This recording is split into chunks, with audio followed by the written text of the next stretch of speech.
We're back. Hit that like button, subscribe. Let's start this thing out with some Green Bay Packer talk. Why we gotta start there? Cause your goddamn quarterback and I want to talk about it. We could have just started with this is long, man. We ain't gotta do this. Yeah, we do. No, we don't. You dressing up the pain. With Aaron Rodgers. Aaron Rodgers gave a press conference, of course, and he said some things after the loss. And people started to run with it and about him not coming back and stuff. And see. And speaking of pain, I felt it. And my whole thing with this is that sometimes like people have stuff in their minds already. And they can't wait to pounce. Right? Because you remember when Matt LaFleur first got there, people started acting and saying things about him wanting to call the plays and Aaron wasn't going to call the play. And this was going to be this problem between Aaron and Matt LaFleur. And then Green Bay comes out and they go 13-3. And they make it to the NFC Championship game and they lose to the Niners. So the controversy that these people wanted to have between Aaron Rodgers and the head coach wasn't there. But they want it to be there. It's still in their head. And so once Aaron made these comments after the game, everybody now is like, oh man, Aaron Rodgers won out. And I'm looking at it and I'm saying, Aaron never said he wanted out. What he said were realistic. He said, hey, I don't know what my future holds in Green Bay like so many other players on the team. They drafted a quarterback. They did draft a quarterback. Now, why would Aaron Rodgers be a fool to what could happen with his career in Green Bay when he know that that's exactly what happened to Brett Favre? Brett Favre was an MVP. Aaron was an MVP. Brett Favre won Super Bowl. Aaron won one Super Bowl. Both of them Hall of Fame quarterback. But they basically pushed Brett Favre out for Aaron Rodgers at the end of his career. So Aaron knows that, no, they could do the same thing to me. It was done to Joe Montana. Peyton Manning got picked over. He could have came back that year and played, but what did they do? They picked Andrew Luck. Or, like, the other thing, like, when people talking about, Aaron being mad and stuff about the draft pick, y'all not remember a couple years ago when y'all were basically caping for Tom Brady being mad that they drafted Jimmy Garoppolo, and then he got so mad that they ended up trading Jimmy Garoppolo? And also, don't forget about Ron Mallett. Like, the Patriots have always been looking for Tom Brady backup. Tom Brady replacement. Mm-hmm. They always have. Hoyer, but Tom kept going until now. Belichick then finally got to the point where it was like, no, this thing is over. It's over.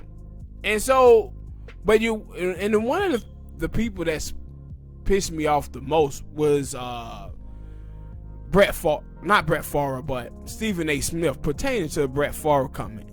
And Brett Favre said, Green Bay would be crazy if they allowed for Aaron Rodgers to walk out of the door.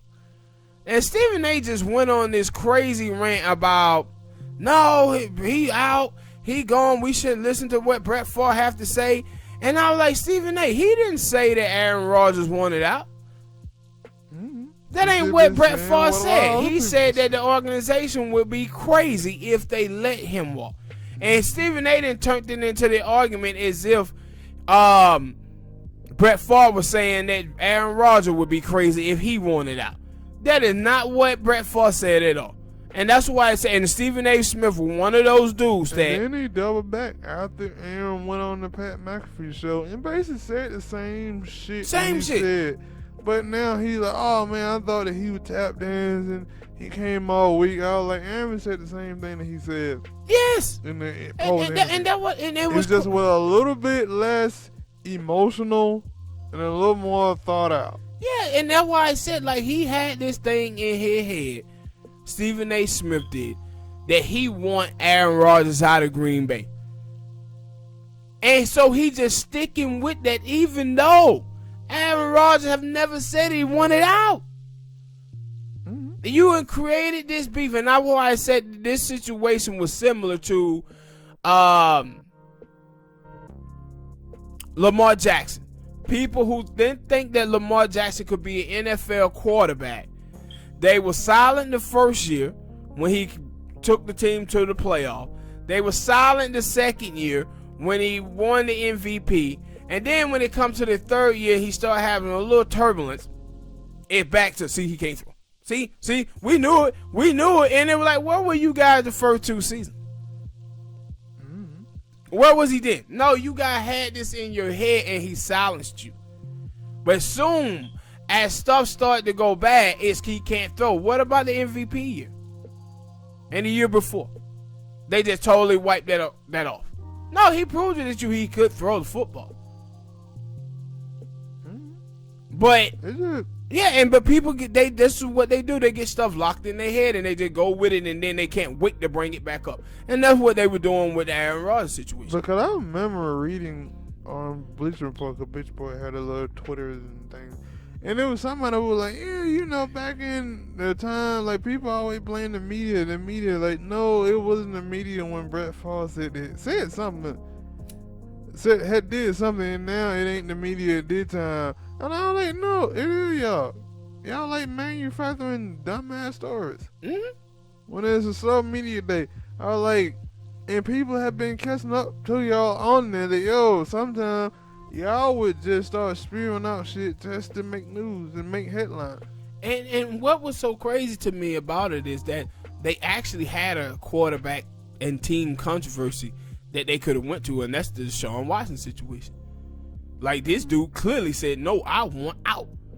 But they chose to take Aaron Rodgers and switch his words around and make it seem like Aaron was the one who was saying he was out. No, Aaron was just being realistic about the landscape. And that was it. Like, I had told you when I was seeing it, and I was like, all the football players seem to understand what he was talking about. Like, all the football players I seen talking on the situation seem to understand, no, Aaron to be back. He just frustrated, mad about that loss. Or, it's a contract season. I mean, contract season for a lot of players. Aaron don't want the old players on the team to leave. Because he got a couple of good players that are going to be possibly leaving. So he was like, they understood it. But the other people who never played the sport, they were like, nah, I think he want out and this and that. And it was like, you speculating. And then he goes on the Pat McAfee show and said, I don't give a damn about none of y'all out here speculating on what I'm doing. And I like, that's all they been doing was speculating. Like, speculating and hoping that, he leaves or he do something crazy. Like the Stephen A. or the Skip Bayless, who just seems like has a hate for Aaron. I don't know why. I don't know if it's because that's who they put up against Tom Brady, or is it that he's still Brett Favre? It was Brett Favre. And then, like, I don't understand your hate for Aaron, dude. Like, and that was my thing when they were like, he got just as many Super Bowls as Brett Favre, so he and I already kind of tied that position. You can leave that alone. And then also, you gotta remember that Aaron took that. He didn't take no shot. He clapped back at Skip one time. So anytime anybody's a clap back at Skip, he has a problem with him after that. Well, all right, ladies and gentlemen, hit that like button, subscribe, tell us what you think in the comment about the Green Bay Packers situation and all the people talking for Aaron and misconstruing his words when he very clear about what he's saying. Tell me what you think about it.